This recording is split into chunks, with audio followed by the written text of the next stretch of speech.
Today on the podcast, we are talking about referrals. It's the way that most people build their accounting firms, but they can also be the thing that is holding you back, that is going to run your accounting firm into the ground. So we're going to talk about how to get more of them, how to get the right types of referrals, who good referral partners are and who bad referral partners are, and how these answers evolve if you are a new firm versus a mature established firm. Also, one brave soul, bless their heart. We're going to coach them through some changes to their accounting firm website. Going to be some nuggets in there for anyone who's ever grappled with, is my accounting firm website any good? Let's be real, that we all grapple with that, right? And last, we're going to hit the mailbag. Whole bunch of questions. Everything from listeners of this podcast getting together to do some AI stuff, my upcoming live tour coming to 20 cities in the US, talking AI security, talking advice for someone considering getting into tax work, and the most asked question that I get. To date, we are answering it today. Jason, why do you wear a watch on both wrists? What do you need? We need 2 times? What are you tracking, 2 time zones at the same time? Look at you, Mr. Worldwide. Hey, we're going to talk about it. Come on in. Let's get right into it.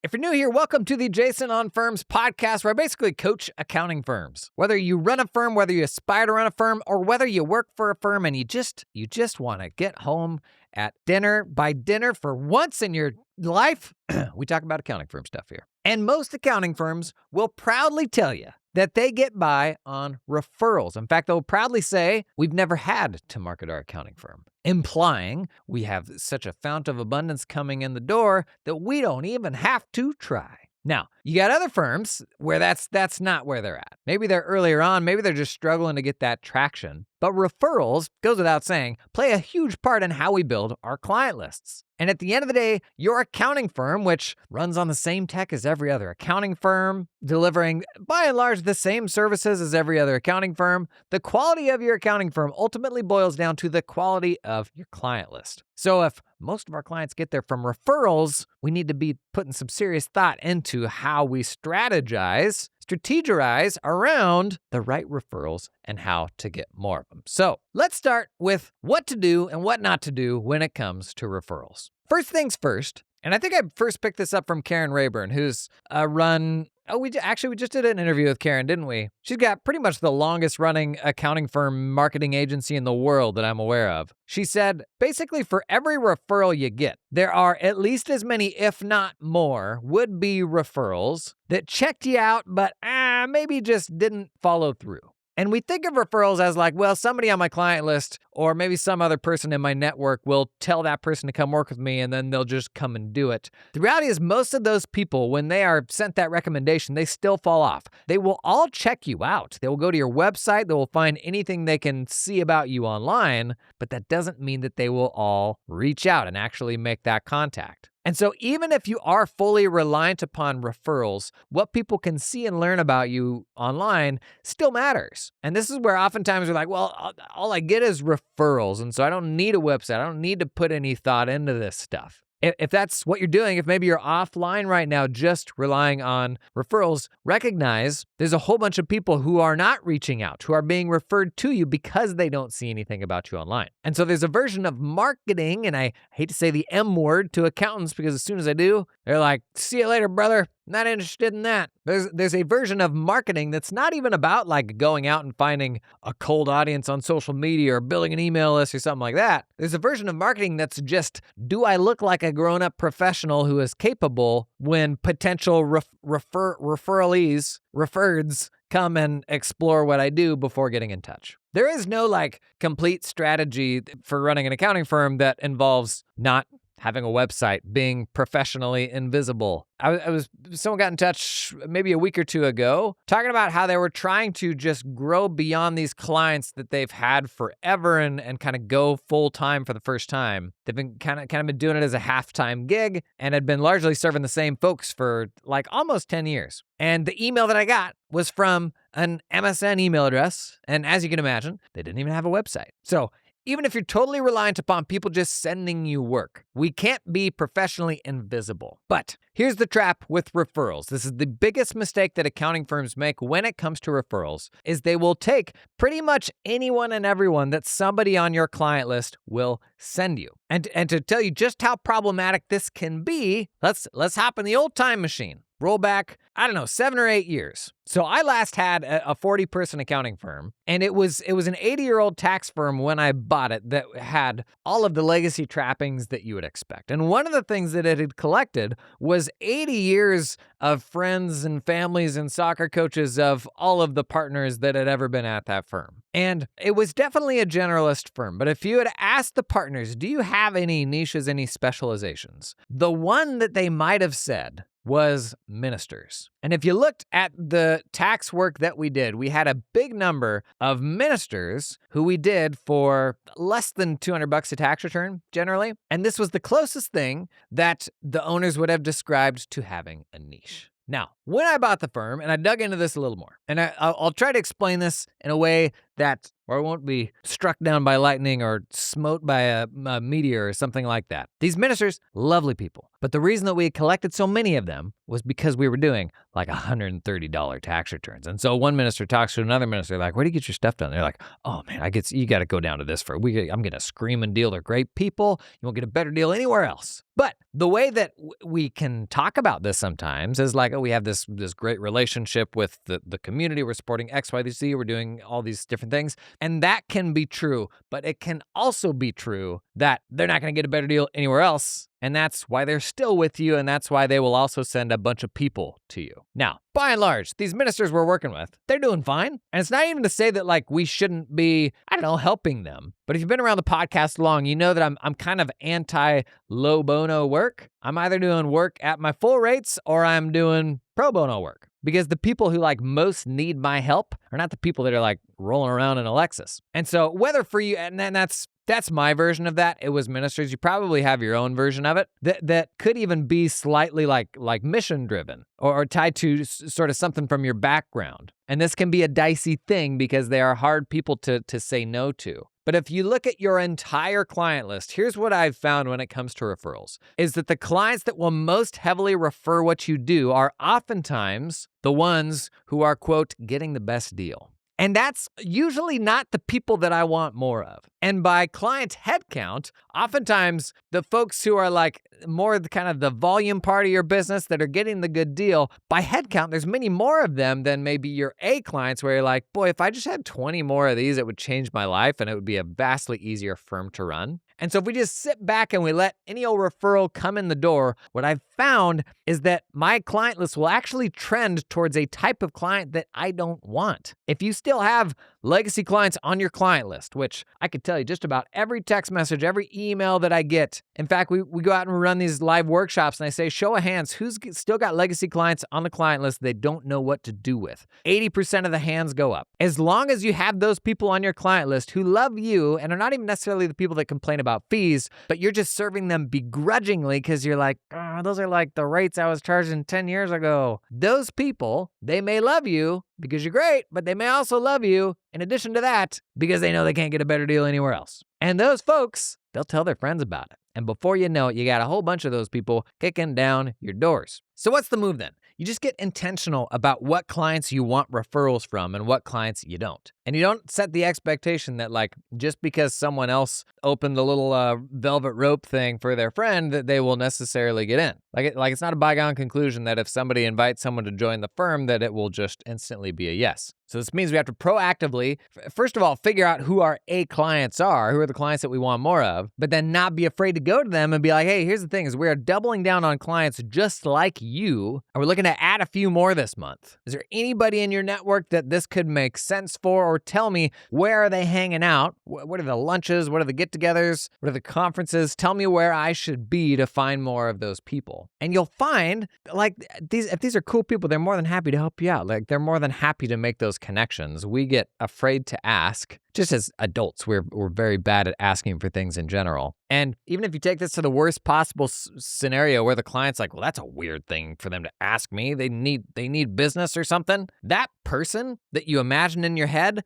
that person's probably just a jerk. Like, that's not the type of person you want to work with anyways. So what are we really afraid of? So referrals, what to do, market to them, basically. Have like really compelling stuff about you so that when they come and they explore potentially working with you, they see that you exist and you are reputable. But what not to do, don't just let them refer to you willy-nilly, because this can actually get your client list to trend in the wrong direction. Now, let's talk about generalist referrers versus specialist referrers. Another trap here is the person that's sending your client or your firm work is the financial advisor, the attorney, the whoever that is in the community that you've made some sort of connection with. You send them some stuff and they send you some stuff. This is a great way to get a firm off the ground, and it may be how you built your client list the first time, but it suffers from some of the same issues that we just talked about with your C&D clients before, where they will send you anything and everything. And if kind of the job of accounting firm leadership is to lead an accounting firm in a more specific direction, because it's easier to build a sustainable and profitable firm the more specific the type of people you serve, and wherever you're at on that spectrum of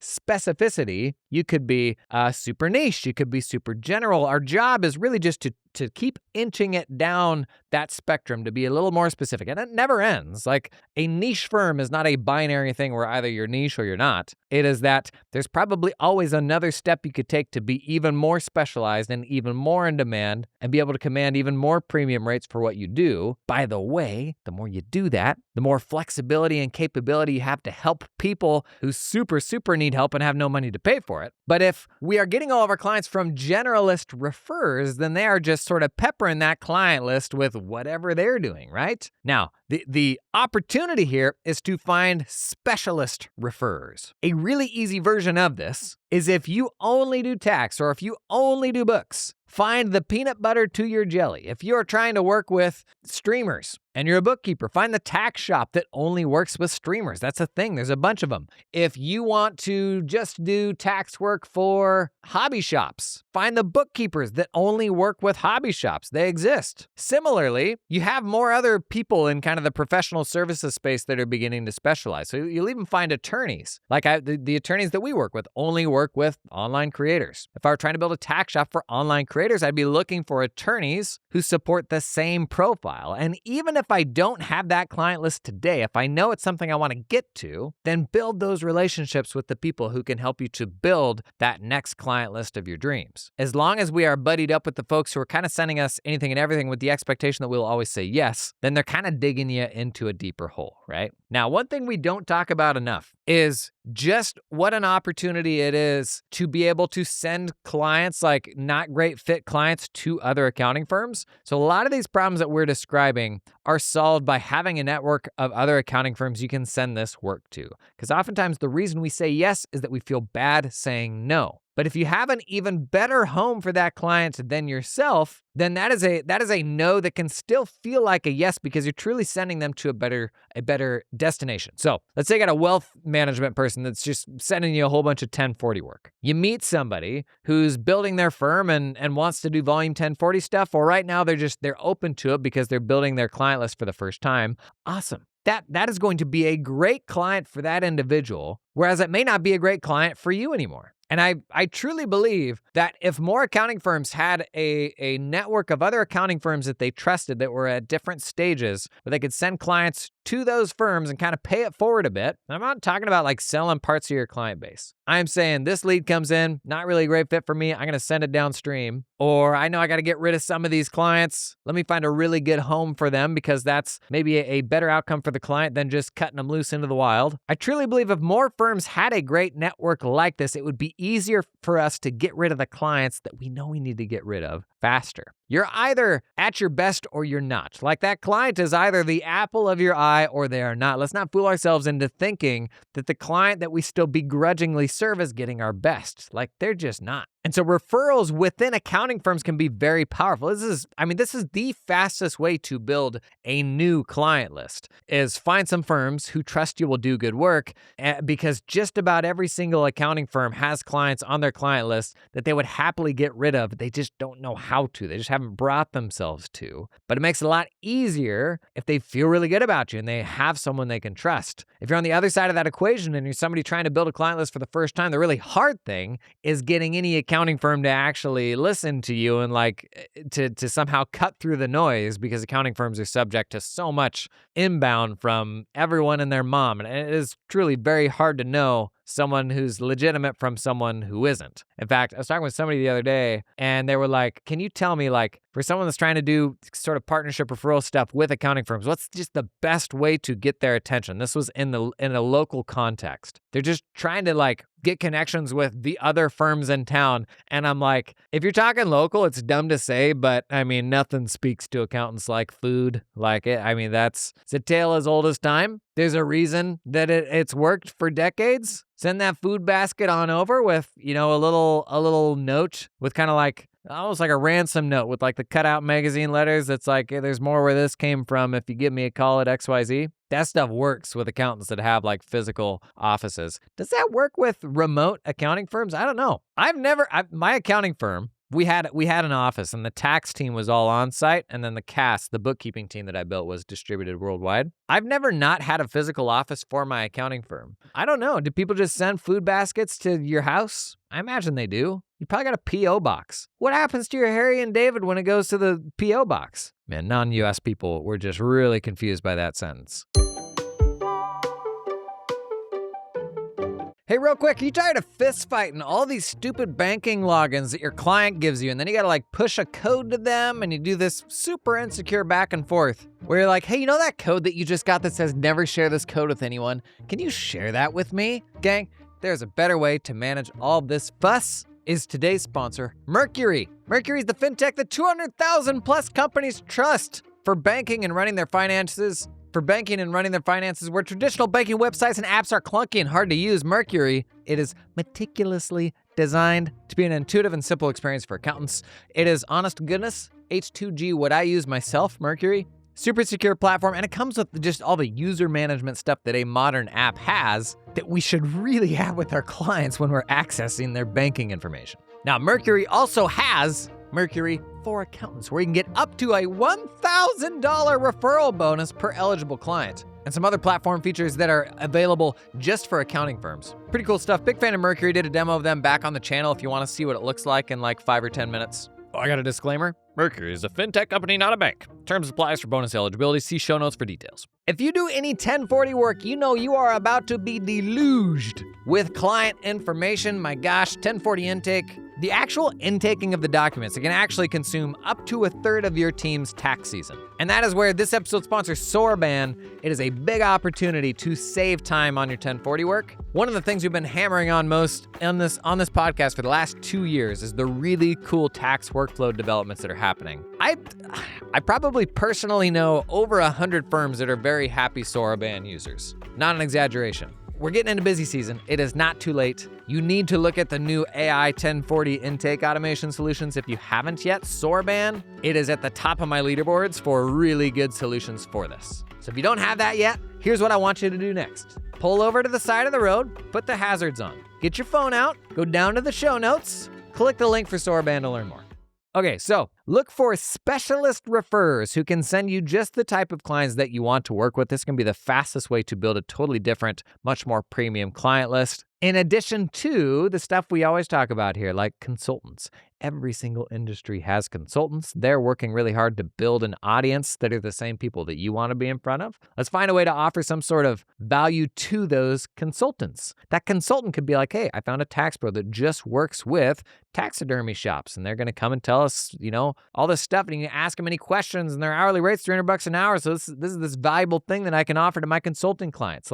We have expertise that's in demand. So we can come to these people who are the connectors, the hubs, and offer them something of value. And before you know it, you're getting put in front of a whole bunch of people that are like your perfect client, right? So look at consultants, look at influencers, look at publications, look at membership bodies, We're going to talk about an accounting firm's website in a minute here. If you want to look impressive to a certain type of client, think what are the organizations that they look up to and respect? How do I get those logos on my website? Maybe I can join some sort of committee or something like that so that they're like, wow, there's a tax pro or there's a bookkeeper that's part of this community that I'm also a committee that I'm also associated with, or membership body, whatever it is. That's super legit, right? Like that cuts through so much to see you not only talking about what they do, but to see your association with another brand or membership organization that they respect. In my content, I honestly, I will dunk on referrals quite a bit because I think the traditional approach to referrals can just kind of dig an accounting firm into the same hole that it's already stuck in, but just make it worse. Most mature accounting firms, you don't need more clients, you need better clients. Yet we continue saying yes to just the hodgepodge of stuff that's got us into the exact situation that we're in right now. And oftentimes, rather than changing the inflow and like how clients are getting onto the list, we'll instead go out and hire. And we're like, oh, we just need to build a bigger team to do all this stuff. But at that point, you're just doing more. You're not doing better. And inside of an accounting firm, somebody has to be fighting back against the natural force. When a business gets bigger, communication gets harder, efficiency gets harder. Like somebody has to be fighting back against the fact that it just gets to be more and more of a tangled mess unless somebody is trying to like nail this stuff down a little better and pump the brakes when you get pulled into that thing that's like, this isn't really in our wheelhouse. Like this isn't, this client looks a little bit like that C client that we've already got. Are we sure we really want to say yes to this? Even though it is more money, all the past times we've said yes to more money got us into this spot today where we're maybe feeling overwhelmed and needing to find a better path forward. So I'm not a huge fan of referrals in the traditional sense. I absolutely adore, I think what we would call something maybe closer to partnerships, where you go out to the people who are serving a very specific type of entrepreneur in the same way that you want to. Build those relationships. And then their client list starts to look like your client list. And that's a tremendously beneficial relationship to build because all of your marketing efforts at that point are all working together. Only thing we didn't cover here, and I talked about this a bit last week, the other really, really powerful hack here is software companies. You have companies who will create a software platform for a specific type of business, say veterinary clinics, and then go out and raise venture capital money. Something like 80 cents on the dollar of, I think it may be like Series A money goes into Google ads and Meta ads and just marketing. Those people need to have like smart messaging and smart things to promote. They are on the content hamster wheel like everyone else, these software companies. And you can take their marketing dollars and put yourself on blast if you can be helpful to that software company. And so a really interesting way to get more specialized is to not only find an industry, but find a big software platform within that industry and partner with them and say like, hey, I'm a CPA, I'm an EA, I'm a bookkeeper, whatever it is. And I work with this type of entrepreneur that uses this software platform. And that company will so happily put you on blast and bring you out to conferences and even put you on stage if you want at like sponsored stage talks. And you will ride their fundraising rounds to vastly greater awareness for you and what you're doing. I know a few people, this doesn't work more than it works, but I know a few people who are on like the partner directories for these niche softwares. Like you think about like the QuickBooks Pro Advisor program, right? That's kind of a general one where they're going to throw a whole bunch of bookkeeping professionals up there. But I've heard a few stories of folks in specific verticals where you've got these niche software platforms that will do something similar, where they have a partner directory and they will put a list of accountants on there. There are firms where they're getting more inbound than they can possibly handle from those directories. And the leads, like they're not bad. If you already have in common, well, they're in the industry that you want and they're using the core platform, the software platform that you want them to be using, then straight out of the gate, that's a pretty darn good lead, right? So oftentimes a great hack here for thinking through referrals and who the best referring sources are, oftentimes they could be software companies. But how do you start swinging the boat in that direction? Just to get a little bit more specific, it probably starts with how you talk about what you do, right? Like I don't know, what sort of stuff do you have on your website? Today we are looking at a real life accounting firm website who's considering some changes. Let's get into it.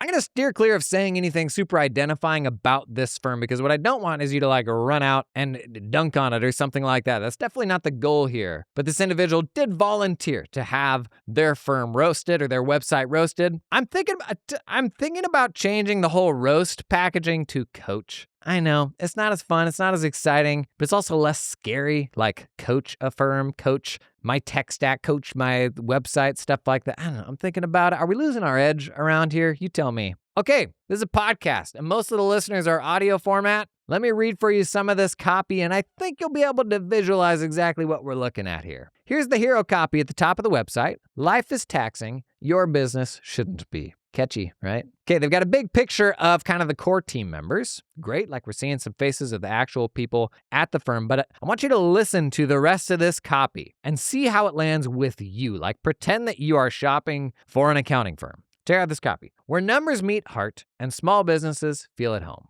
At firm name, we're more than just a tax and accounting firm. We're your behind-the-scenes partners, your business cheerleaders, and your go-to crew when things get complicated. We're a family-owned team with deep roots in the community and a big heart for small businesses. Whether you're just getting started, growing fast, or simply trying to stay sane during tax season, we're here to make your life easier, one number at a time. I'll give you a little bit more. We handle the financial side so you can focus on what you do best. You didn't start your business and get buried in spreadsheets and payroll headaches. Good news, we did. Yeah, we're a little weird like that. From tax prep and bookkeeping to big picture business guidance, we're in your corner with dependable support and a human touch. We're not just number crunchers, we're people with grit, honesty, and a whole lot of heart. Here's what you can expect when you team up with us. No confusing jargon, just real talk and smart solutions. A partner you can count on all year long, not just during tax season. Innovative tools that keeps your business, your finances running smooth. A local team who cares about your success like it's personal because it is. There's a lot of lines that are like, "Aw, like that's nice, that's nice." But are you hearing maybe what sticks out to me here is when you hear it, it just all feels a little vanilla, right? All of that copy that I just read, you could copy and paste that to just about any tax and accounting firm there is. Like as long as they're willing to serve local clients, isn't that kind of everyone? And I would say this is an example of an accounting firm website that is trying to win on aesthetics. And aesthetics is not just what you see, but it's how you feel when you read the copy. Where numbers meet heart and small businesses feel at home. And I think it's always worth considering when you're building your website, what biases you have that the visitor will not have. And sometimes we can put up this billboard that's us and the words that we like and the phrases that we like. And then we're like, people are going to love this. But then we can lose perspective of the fact that the only way if somebody finds this website is when they're like kind of looking around at different providers and seeing what makes the most sense. But then ultimately nothing about your site clearly drills into here's how we're different than the other ones and why we can provide a more compelling solution than they can. I used this example in a main channel video that we did not that long ago, roasting people's websites. But if you are shopping for a landscaping services provider, you got to have somebody to mow the lawn and do all the bushes and stuff. And you go to the websites of 7 of them in your town. Maybe you've done this before and you know just how soul-sucking it is to try to get somebody to call you back and just feel like you've got a plan and someone you can feel good about. All these websites, like all these landscaping websites, like accounting firm websites, they look the same. But what if you went to one and they're like, yeah, at our place, we do pond stuff. Got a pond? We know how to do it. And you're like, oh, I got a pond. How likely is it that the other landscaping places know how to do pond stuff too?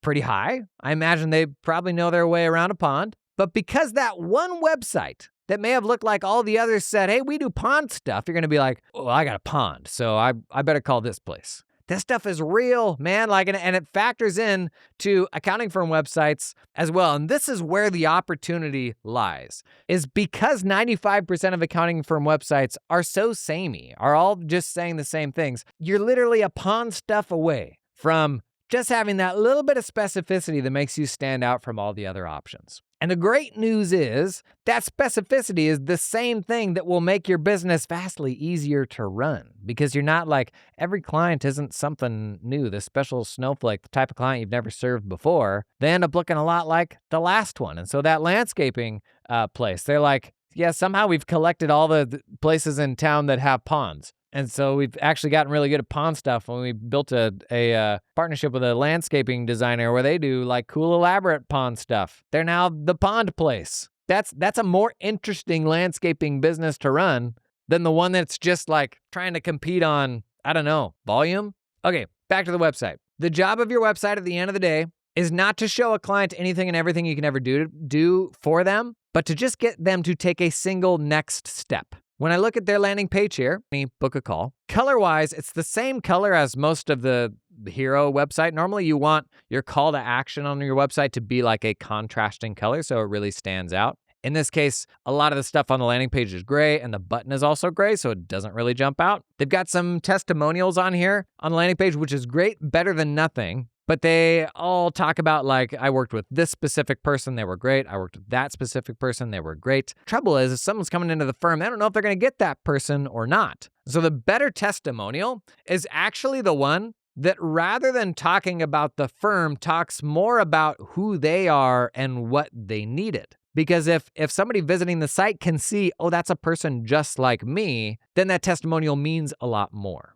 So if this testimonial instead was something along the lines of, we were just about to open our second vet clinic and we're super overwhelmed. It was in a different state. We had this issue, that issue, and they helped us through it. That to me is much more interesting than we've been with this firm for a long time. The firm is filled with great people who know all about taxes and are a pleasure to work with. Next one, amazing team who cares about helping their clients. Highly recommend. Next one, my husband met this person at a business networking meeting more than 10 years ago. They've been our tax and accounting service provider for business and blah, blah, blah. All very generic, right? So can we get to a more tailored version of that? And again, we're not like burning the ships and going super, super niche here. That's not step one. You only really get very specific in your messaging when it's clear that this is a better, more profitable path forward for your firm. And it doesn't even mean that you don't still have general clients on the client list. Like your website is where you find your next client. It's not for all the clients that you already have. So don't be afraid to take it just in a little bit more targeted of a direction. Like this one, I mean, it could literally just say like size of the business. Is there a size that's too small? This is maybe the most common stage that most accounting firms are at, or is like we work with $1 to $5 million small businesses. That's great. It's better than nothing, but there's so many steps beyond that where we can go even further. That's probably the next step for this firm is to call out the size and or the industry or industries that they like working with. Couple other things I'll call out about this site. They have an about page, which is fine. I think I'm less into about pages than a lot of people are because I think we already struggle with our websites being centered on us rather than centered on who we're great for. Like, I want to be telling the stories of the people who we've helped because the people visiting the site will then see those stories and identify with them. If I just tell my story, they're not going to identify with that. Like, they may be interested in learning my background or something like that. But at the end of the day, people are selfish. Like, assume that everybody is only coming here to learn what can you do for me. And so the most important thing is to communicate like, hey, if you're in this situation, or this situation, we're for you. And they're like, oh, sweet. Like somebody that does pond stuff. Now, they have got an option at the top of their website called services. And I am generally anti-services. Services end up being a competition of who can put the longest list of things that our clients don't understand as to make us look like bigger experts. It's another example of us kind of being like too fixated on what we do and how we talk about what we do, particularly as clients don't understand that stuff. They don't know what estate planning is. Like, they don't know the things that we are listing there. Our websites are generally written in accountant, which is a language that the people visiting our website don't speak. And as counterintuitive as this may sound and as hard as this may be to do, the best words for your website are actually the words that your potential leads, like your next client, will use, not your words. You may not even like those words, but we're not trying to impress ourselves or our peers with our website. We're trying to speak to the next type of client that we want to bring through the door. And they almost certainly don't use the same language that you do.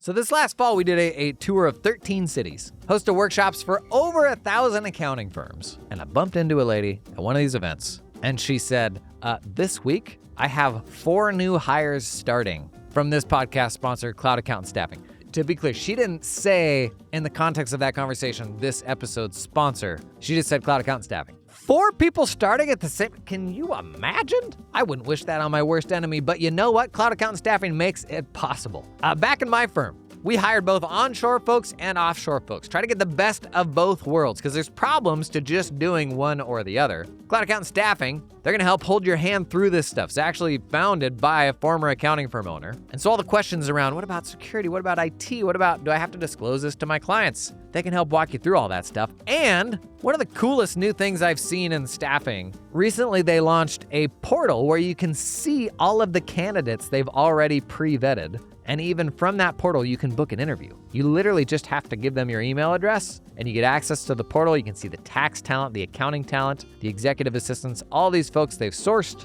They've done like some personality assessments for them, and you can book an interview with these candidates directly from that portal. Super cool. If you're building out the squad for 2026, it's worth giving it a serious thought. That's Cloud Accountant Staffing.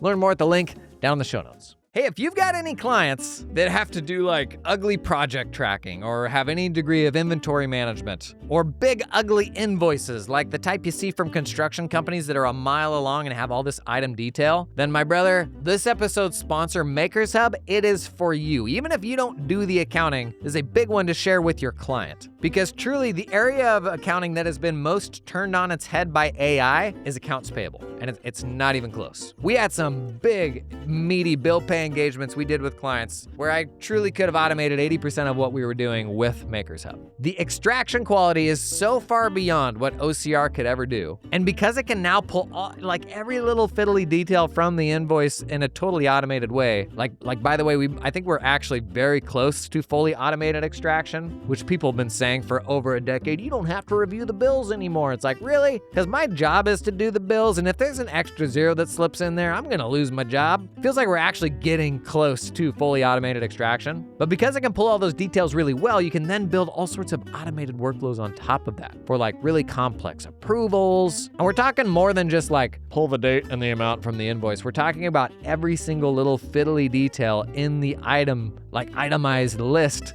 This is crazy. Makers Hub, we did some examples on a demo on YouTube where it was even pulling handwritten text accurately. Crazy stuff. Even if this is not something you're doing for your clients, if you have clients that are doing gnarly billing and inventory management, all this stuff, Makers Hub, a lot of people that are raving fans of it because it just takes the level this stuff can be automated, like just to another level. How many times did I just say level? Okay, you know what to do next? Learn more down at the link in the show notes. If you got a client you want to share this with, I would say either send them the landing page or send them one of the demos we've done on my YouTube channel, and in like 7 minutes they can get a sense of what it is. That's it. That's the ad read.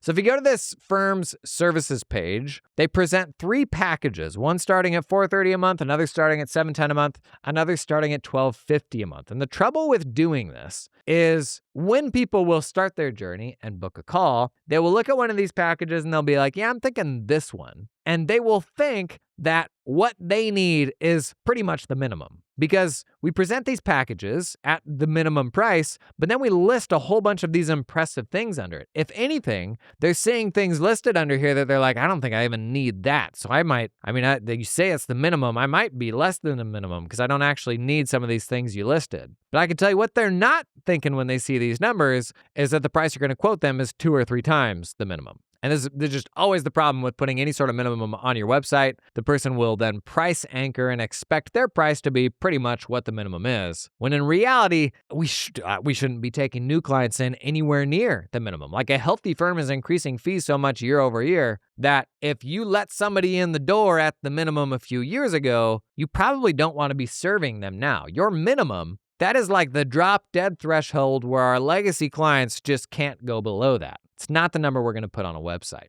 So the thing I much prefer doing on the website is giving examples of clients that we love that we're working with right now, not sharing like the actual client's name unless you get permission to do this, and saying what sort of range they would expect to pay for this sort of engagement. And that range, like that number ought to be representative of kind of the average in my client base, or like what I want the fee to be for the next client we let in the door, which might be like a CFO client rather than a once-a-year tax client. So on your website, you're able to craft the reality of here's the next type of client that we want. And the power of telling that story is that the right person who comes along and sees it will see themselves in that story and then realize, okay, I have that problem right now. They're actively solving this for other people just like me. Therefore, this is the shop for me. But if all we do is put some numbers up here and we say this is the minimum price and then list a whole bunch of like accountant services under it, then we're somehow expecting the person visiting the website to know what services they need and don't need when really it's us that are probably most qualified to tell them that. And it feels like they're like walking up to a menu rather than an expert who can tell them, here's what you really need and what you don't need. That's just always been my objection to letting the client select into services at all. Like, I let my clients select into how premium they want the service delivery to be, not the services themselves, because who knows better what the services should be than you? And the moment you ask the client to make that decision, in my mind, we are admitting that we're like trying to get them to buy as much as possible, whether they need it or not. Otherwise, why would I be even giving them that option? Why would I even be putting it in front of them, right? The last option on their nav at the top is called Client Hub. The top option is Client Portal, and it takes you to a Firm 360 login page. Great. Firm 360 is a practice management. Second one is Payroll. Takes them to a Paylocity login. So like just a whole other portal is the second option. The third option is monthly insight calls. So this looks like a one-to-many sort of webinar they run every single month, which is super cool. I love that. It is another thing that is super valuable the more targeted it is, but it's very hard to make generally useful, right? Like if you have generalist clients and you say, hey, let's all hop on this webinar once a month, it's so hard to make it useful for those people. But if it's a whole bunch of vet clinics who are using this core software in their vet clinic, if you get 12 of those people on a call or even 4 of those people on a call, they're going to be jacked. They're going to be like, oh my gosh, what do you guys do for this? What do you do for this? What do you do for that? So the more specific it is, the more useful that call becomes. Only other thought is the intake process on this website, it doesn't do any filtering. The only thing it asks for is a first name, last name, email, and message. And what you really want to do, especially these days as bots can complete your website form 100 times in a day, you want to put some sort of filtering information there. So if you think about what makes an A client, it's usually something about them. It's something about the industry that they are a part of.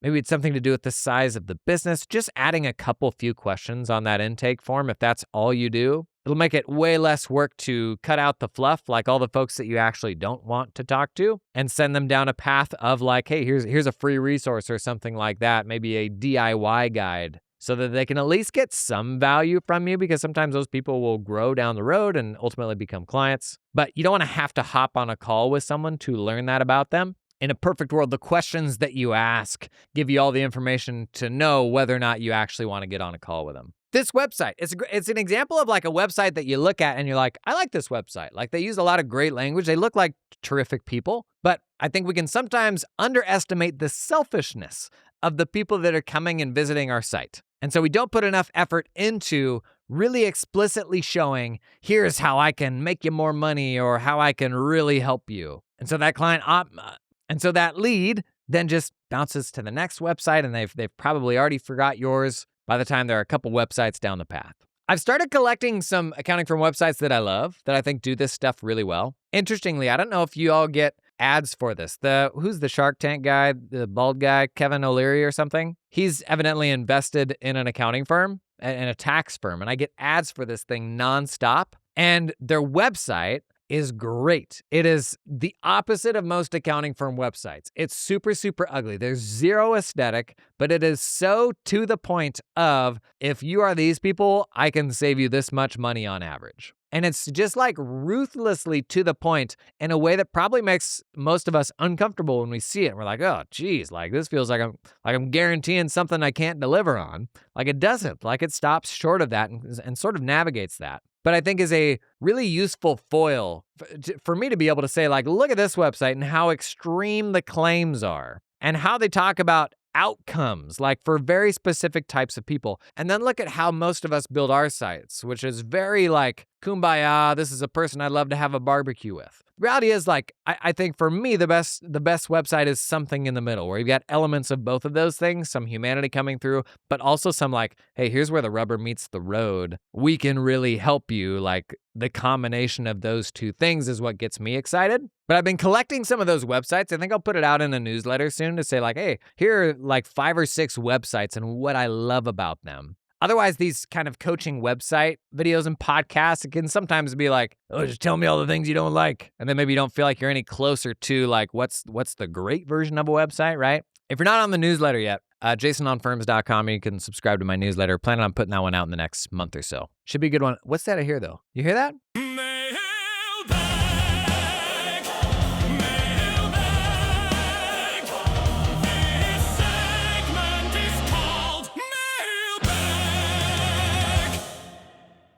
The mail's arrived. What was that? Was that Blue's Clues? They had the whole song about the mail. Here comes the mail, it never fails. I had a younger cousin I spent a lot of time with growing up who was so into Blue's Clues. I don't know why I'm pretending I don't know every word of that song. I do. We're going to jump straight into the question that everybody wants an answer to for some reason. From Matthew Patrick. Jason, I have a very hard question. Are you wearing an Apple Watch on both arms? What's up with that? It is shocking. This is probably the thing I get most in comments on social media, on the internet, just nonstop. Why are you wearing 2 watches? Evidently, it's just weird to have something on both wrists. Like, that's a strange thing for folks. Let me give you a quick walkthrough of my adornments. On my right my right wrist, I've got an Apple Watch. I feel that the Apple Watch is actually one of the best inventions we've had in the last decade, specifically to avoid phone usage. And there's an ugly version of this. There's a hygienic version of this. The ugly version is if you look at my dad's Android, across the top, you have like the notification bar across the top, and there are icons stretching from the left-hand side of the screen clear to the right-hand side of the screen. And you see that and you are like, that is disgusting. Notifications just happen and you don't do anything with them, you maniac. And you see what the notifications are and it's like, every single app on his phone is blasting 6 notifications a day at him. That's gross. The hygienic version of that, as I'm sure we all do, right? We carefully curate what apps are allowed to send us notifications as to not perpetually distract us all day long. Ain't nobody got time for that, okay? I'm not going to put 100 apps on my phone and then get 300 notifications a day. That is a mess. And then you just don't pay attention to your notifications where there might be an app where an important notification came through. Hey, car just broke down. Can you pick up the kids from school? You see that 90 minutes ago. You're like, crap, where's my kids' school? You got to make way for the important notifications. And the Apple Watch, it is the perfect companion for the enlightened individual who does just so. Now, I actually have certain apps that are allowed to notify my phone, and then I have certain apps that are allowed to notify my watch. Those can actually be 2 different things. And depending on whether it goes to my watch or whether it goes to my pocket, I know which is which. And the whole idea of the watch is, for me, it's the most valuable tool to reduce the number of times you take your phone out of your pocket throughout the day. And I have an entire house full of young children. That's just where I'm at right now. The first one was on purpose. The next 2 were not. So I can't be one to give you any life advice on anything in regards to that. But the thing I try to do more than anything else is be present in whatever it is that I'm doing. If I'm on a meeting with the team or if I'm reading a book with a kid. And when you're an entrepreneur, you know that is really, really bloody hard. And the deal I've made with my family is there's going to be times where stuff comes up and I have to write it down because unless I write it down, it will be in my head and still there. And so the only times you see me engaging with tech when I am on family time is writing something down that I can't forget because then I can forget it and I can trust that it's in an Apple Note and I come back to it later. Or the very select things that I allow to come through to my watch, which is like some potentially urgent stuff from the team sort of thing. Basically stuff from some people in the team and then from like VIP text centers like my mom, that sort of thing. Those are the only things that are allowed to come through to me. And if I didn't have my watch, I would have to get my phone out for every single one of those things. And I'm very mindful of my kids seeing me being on my phone at all, especially if they're like telling you a thing and you're just like disregarding them because you're on your phone. Like I can't remember who shared this story. It was some celebrity who shared the story of they told their kid, it was a very young kid, that they weren't going to use their phone in the house anymore. And the kid immediately started crying. They were so happy. And it was like, he didn't realize until he saw the reaction to that, just how much the phone had come between him and his ability to be present with his kid. The kid melted down. They were so happy for that freaking phone to go away. That's why I use an Apple Watch. Although, I'm thinking about doing away with it. I don't know. We'll see. The problem is I think it's going to end up in like more net phone coming out of pocket events a day. Now, the big question, what's the other one then? I made the joke up top about using 2 watches to track time zones. That's honestly a comment that a person made on the internet. He travels a lot. Maybe it's so he can track multiple time zones. And I love that guess, but it's incorrect. This other thing is called a Whoop. A Whoop. WHOOP. And this company started as sort of a thing that like CrossFit bros did. And I think it's gone a little more mainstream since then. Basically, think of like, fitness and sleep tracking like a watch does, but like way, way better and more dialed in than like a Fitbit or an Apple Watch or something like that. And Whoop right now is kind of like the gold standard in tracking whatever's going on with your body through the day and through the night when you're sleeping too. It is the only sort of fitness tracker I've ever had that has actually influenced my behavior. And the biggest thing that it will change for you, I can almost guarantee it, is how you plan for your sleep and try to get better sleep. I have like an 8-sleep bed thing that does sleep tracking. I've had all sorts of different sleep tracking things. I know a lot of folks that love the Oura Ring. I've had nothing that has actually changed my behavior in the way that the Whoop has. So I no longer drink alcohol. Super sad. I eat way earlier before bed. I drink way earlier before bed, as in fluids, non-alcoholic fluids. A whole lot of things that just have my sleep way more dialed in than it's ever been before, which, by the way, if you're going to pick a single thing in your life to optimize, it should be your sleep. It really should be. But like, I can tell you exactly how much better I will sleep if I read a book for 20 minutes before I go to bed, to if I eat beef in the last meal before I go to bed. Like, honestly, like, it's crazy how good it is. And I don't like wearing 2 things on my wrists, but here we are, okay? Maybe I'll ditch the Apple Watch. I'm kind of on the fence. If you may have seen this on my newsletter, it was either last week or the week before. At the end of my newsletter, I have kind of a one cool thing, which is like just a fun tech gadget that I like.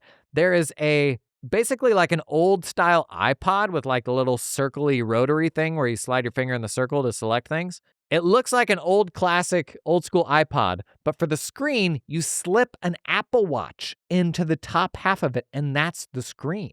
So you have this device that looks like an iPod, but the screen on the top is an Apple Watch, and you can do the little circle rotary thing with the button to select stuff.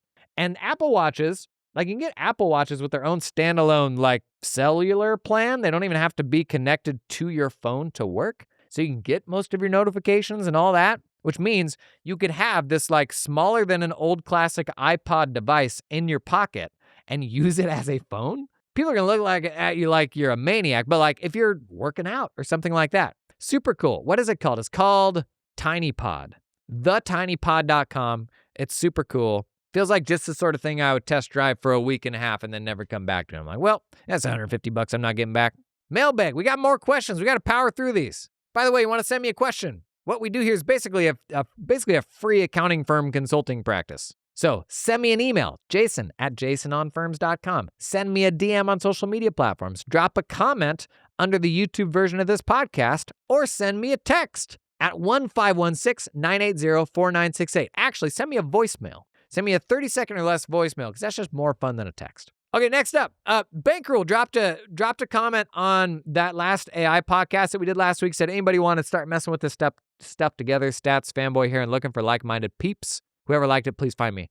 We've had some really cool stuff start in the comments of the podcast from like communities of new firm owners. Like that stuff just happens if you're willing to like go wade into the comments. The comments under our stuff are actually pretty cool for the podcast, not for the main channel YouTube videos. Those ones get the weirdos. But the commenters for the podcast, honestly, a pretty cool crew. Somebody shares something like this, pop in and reply. Like before you know it, you're hanging out on a Zoom with a like-minded person. If you are mega into the AI stuff, I should say, Chad Davis, who we've had on the podcast a number of times, big-time tech nerd, runs a pretty good-sized accounting firm. He runs an online community called Automation Town, automationtown.io. It's a community of basically AI champions from accounting firms and agency owners, like agencies that do automation stuff for accounting firms. There's a bunch of them in there as well. So it's like pretty much the bleeding edge of like all this custom built, how people are building their own things to solve their own firm's automation headaches. Super cool community, stupid cheap, way too cheap. Automationtown.io, worth checking that out if you're a big time AI nerd. Hey, real quick, if you use Microsoft Outlook or Gmail in your accounting firm, pay real close attention to what I'm going to tell you next. This podcast sponsor, Missive. It is email like you have always wanted. It is a team-first approach to managing email. Would you believe me if I told you Microsoft Outlook, which came out, I think we worked it out, it was pre-middle school for me. Microsoft Outlook, it is not the best email platform for accounting firms. That may come as a shock to you. And when we're spending a huge percentage of our time on email, accountants on average in my polling spend 1 to 2 hours a day just managing email. It means the tool you use for email is incredibly important. Missive, over 500 accounting firms have moved their email to Missive. We did a demo of Missive on my YouTube channel a few months back. People freaking flipped. In fact, I made a social post, a sponsored social post a couple days later. Over 50 people opted to hop in on a demo, like a little show and tell that we were doing the next week from an accounting firm that's been running all their email on Missive for the last few years. Some practice management systems will manage your email inbox, but most of them, all they do is connect to it, which is great. So I can see the emails associated with my client records, but it's not a productive place to be composing and managing email by any stretch of the imagination. Missive, it is the inbox tool for teams built from the ground up to make you more productive with this stuff and give you a path to delegating email work for the first time too. I'm a big fan of the tool. To learn more about Missive, check out that demo on my YouTube channel, then head on down to the show notes to learn more.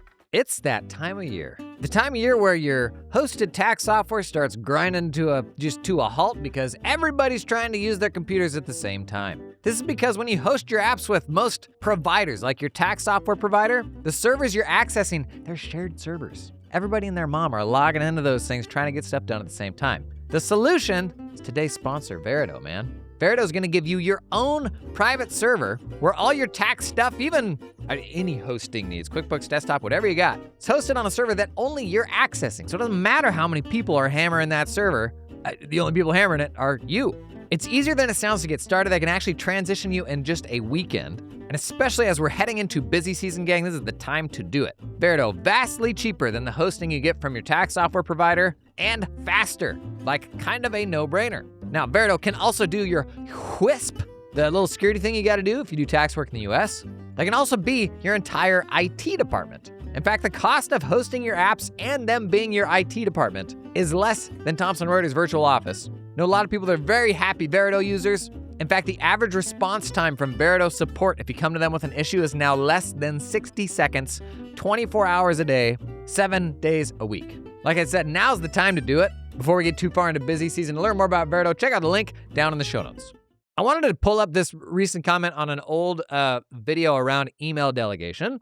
The gist of the comment basically being, it's too expensive to pull an assistant in to help with my email management. And everyone, there's gonna be people that hear that and they're like, that's a joke. And then other people who will hear that and be like, yeah, no, that's where I'm at. I don't have the money to hire somebody to help me with my email. But everybody, regardless of where they're at on the spectrum of being an entrepreneur, we all assign different values to our own time. And that's universal, and you will continue to evolve and you will assign a different value to your time. But the one common theme you will see with people who are very fast growth and fast at delegating things and all that is they're seemingly more capable of betting in themselves and valuing their time at a higher level, right? And so how do we even think of how to value our own time? Because what most of us do is, if we're going to do any hiring, it's just to do more. It's hiring for growth. It's not hiring for you and what you do.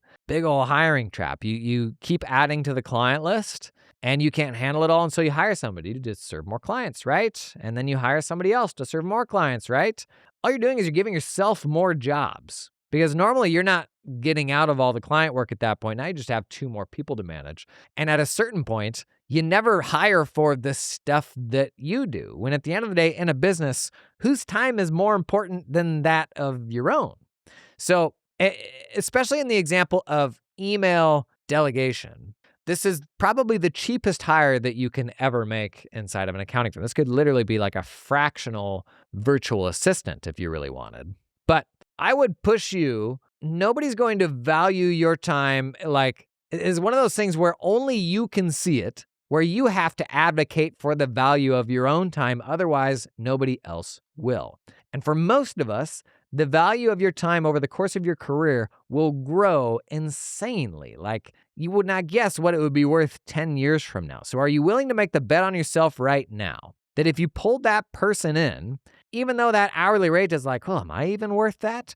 Are you willing to make a bet on yourself now that if you pull that person in, that you're worth the next way that you can spend your hours will actually be worth even more? Because normally when we hire, the hire is supposed to unlock some future opportunity. You may not see the money in the bank right now for that hire. The entire idea behind making that hire is this is an investment that I'm pretty sure is going to take us to here. But if we're never willing to do that, and to be clear, you got to have a plan for the downside. What happens if it doesn't work out? It can't be this totally YOLO thing. Scary decisions like that, honestly, they will live and die by how well you plan for the downside. What if it doesn't work? Because you still have to have a plan if it doesn't work. And then once you do, kind of takes the fear out of it, right?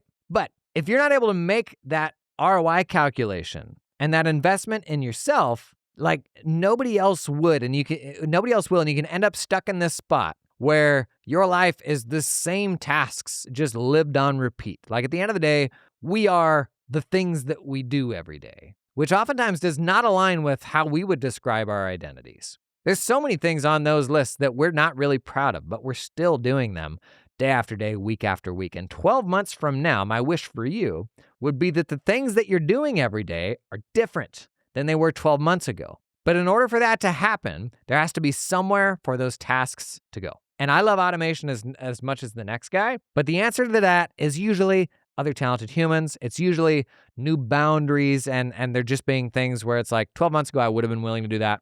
Now, I'm no longer willing to do that. So something feels too expensive.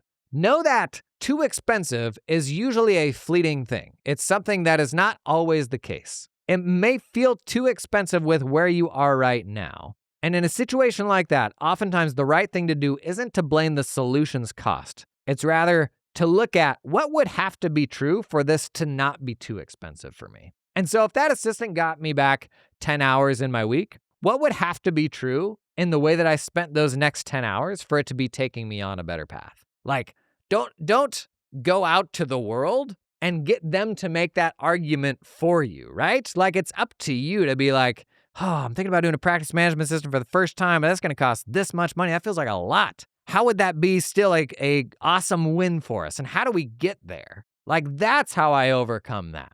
I don't look at it and be like, that's too much, and then stop and then go back to the status quo. There's going to be some stuff where that is the case. I mean, the ultimate source of truth is always what are other people doing and what are they finding success with? And then seeing a reality in their circumstances that you want to become your reality. That is the fun of meeting people, is the things that are normal for them can become normal for you once you've spent enough time with them. But that's hard, right? Like, do we feel like we have permission to ask them questions, hang out with all of them? That's tough, but that's the value of like having these relationships with other people that do accounting firm stuff. I love this one from somebody that's thinking about going all in on a tax firm for the first time. I'm contemplating increasing my tax help business from a few small commitments to a handful of clients that I can easily manage. I've been preparing taxes for a few family members for several years. Sounds like Drake would be a great option, price being my major concern. In the past, I've used TaxAct, but costs are increasing with them. What would you recommend? Cost being the biggest factor for someone trying to build a small business around tax consulting and preparation. You're on the right track. Drake probably. TaxAct has a TaxAct Pro product if you're comfortable with that, especially when you're first starting out. Like if you're just doing 1040s, personal tax work, that's fine. I'd say the bigger thing to drill into in this question is cost being the biggest factor. And this actually ties nicely with what we really just said, is it may be expensive for you today, but we got to consider what's going to make that cheap for you. It is that cost isn't the biggest factor. It is that price is the biggest factor. And right now, if your client list is family members and those are the only people that are giving you money to prepare tax returns, that's a tough crowd to be able to command very premium fees from. So yes, you got to do what you got to do when the money's in the bank, and that is what it is, right? And so if you're looking for a cheap tax prep platform, Drake is almost certainly the place to start. I think they've even got pay per return like options. But This is another great example of where there's a bunch of firms out there who are charging more premium rates than you are. And right now, those rates feel completely out of reach. And this applies to any firm, even really big, mature firms, because there is no ceiling on this. There's always going to be a bigger fish that's charging more premium rates that is further down some path that you didn't realize was an option. And the way for that to become normal for you is to learn what they do, spend time around them. And you'll start to learn like the language to even be able to talk about that and have the confidence to present yourself in a way where you can even command that sort of fee. Because it's not real for you until it is. And usually the best way to make it real for you is to see in the other people for whom it's real, what are they doing? And how do I spend more time to kind of like absorb those vibes from them, right? A couple more left here. Waiting to see the list of cities for your Jason on Firms live tour. When are we getting that? Hoping to see some more smaller alternative cities. We should have dates and cities out this week, peeps. In fact, I would love in the very next podcast episode to be able to share those dates and cities with you. We'll share the dates and cities, but it's probably gonna be another couple of weeks before the ticketing page goes live, because with that, there's a bunch more work. I just want you to be able to get a save the date up, and then we're building out the landing pages and kind of the registration, need to get that to the point where it's actually gathering all the information that we need at the time of sign up. Anyways, that's a bit more work to build out, but hoping to have the cities and dates out soon. They're all happening in May and June. 20 cities in the United States. I'm sorry, Toronto. We did a dinner in Toronto last year that was wild. The number of people that turned out for it, we had to cap it at like 120 people after like a couple few days. Trouble is with this 20 city series, the reality is with these workshops is we are in and out in a day and to the next city in the next day, which means the day itself has to be very tight. Like we're getting up at 6 a.m., hitting the road, and then we're in another city hosting people by noon. And then that event runs until about 9 p.m. And then you wake up at 6 a.m. the next day, you do the next city. We do this for 20 cities. So like all the logistics, and we're moving 10 to 12 people from city to city. So all the logistics that go into that, obviously it's a lot, but it means the incremental logistics of each city can't be that much. And so doing a single city in Canada is just such a bigger lift. I would love to do something in Toronto later this year, but it's probably just going to be somebody else's event that I come and help co-host or something like that. But for our workshop tour, which is our own, like the events that we put together ourselves that I'm most proud of, that frankly people had an awesome time at last year. Like we asked for feedback afterwards, and it was like an average of like 9.1 out of 10. Like people had a great time, so they were going to come back. Managed to lose, I'll just say, well over 100 grand running those 14 events. And so he said, you know what we should do is do even more of them. Bad at making money, but hope to have all those cities and dates out in days. 2 more here. I want to start my own firm, but I only have 16 months of experience and a degree. Is that enough? It depends on the type of work that you want to get into, but also know that at this stage, you may not know what you love yet. And so in the small firm-averse, there is generally going to be firms that are primarily focused on bookkeeping, on tax work, on CFO work, and sometimes on audit work. Although for small firms, usually it's going to be more specialized audit like employee benefit plan audits, that sort of thing, rather than auditing big companies. And until you've gotten the taste of all those different colors of the rainbow, you don't necessarily know which of those things you're going to enjoy. There are some things I would definitely not recommend jumping into with 16 months experience. Don't go into audit with that little experience. Don't go into tax with that little experience. Bookkeeping, you could potentially do. People will fight me on this. And it's hard for us when we have a ton of experience and expertise not to gatekeep and be like, oh, you could never do what I do. Of course they can't do what you do, and you've been doing it for 20 years. But there is a way into building a bookkeeping practice with very little experience. The best way to do that is serving a very specific type of business, because you'll learn so fast how best to help that type of business. But also don't discount the value of learning how to do that on somebody else's dime. Now, most firms, especially most US firms, the bar is very, very low. They are not great places to work, but there are so many people that tune into this content that are running amazing, super cool modern firms. And I wouldn't want you to miss out on the opportunity to have a peek into just how folks are doing that and learning, like, is that something that's for me? Some people, though, you're just so entrepreneurially minded that you're like, I'm going to do my own thing. It's like, it's just a matter of time. And that's where like starting with a side hustle probably makes sense. Just know, like, if you get into tax, if you get into audit, very hard to do that stuff in a vacuum because you don't know what you don't know. But great job being here. And like, you're learning, like, just by being plugged into the podcast, you're learning a tremendous amount And if you can, find some other people that are doing the same thing. Logan Graff runs an online community for people who are just starting their own firms. It's called Counter. The website is countercommunity.co. The more people you have that you can talk with that are on a similar journey, the more confidence you'll have in doing that. Last one, would you say Claude is as safe as the paid ChatGPT plan? So Claude, the chat assistant from Anthropic, it's kind of been all over the headlines the last couple months. They've been just crushing it with some really good new AI models. Claude spelled C-L-A-U-D-E if you haven't used it. My understanding is all the products that fall under Claude for Work come with AI CPA SOC 2 Type 2 certification, and your inputs are never trained into the model, which is kind of the same bar that the ChatGPT business plan set. So in the current Claude naming, which is kind of confusing, Claude Team, it's either Team or Teams, is kind of the small business plan that sits under that Claude for Work umbrella. And I would say, although I also tell people don't take security advice from a YouTuber, run this by your IT support. But by and large, security level for Claude is about the same as it is for ChatGPT, comparing the Claude Team plan with the ChatGPT business plan. And also, Claude Code, Claude Cowork, some of the exciting new stuff we've been talking about, that all sits under Claude for Work as well. So same sort of security stuff applies to those tools also. We got through it. Hey, it was great to see you today. Thanks for coming and hanging. You got stuff you're thinking about. You got questions. Drop that stuff in the comments. Send me a message. Drop me a voicemail. We'd love to hear from you. I've been enjoying this new format, kind of these 3 chunks. Let me know what you think and don't be a stranger. I'll catch you in the next one.